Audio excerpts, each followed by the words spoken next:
In this video, I will be showing you how to download and install Facebook desktop app in Windows. So let's get started.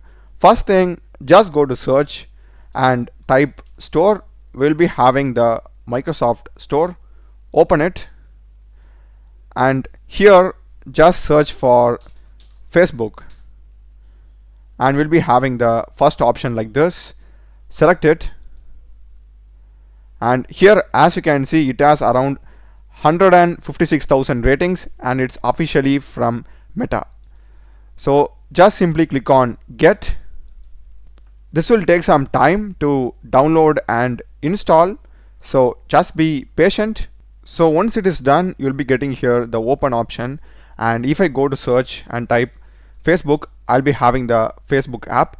You can simply pin it to taskbar. It will be appearing over here also.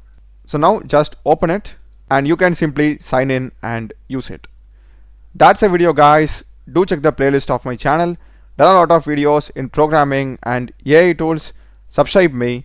Thanks for watching.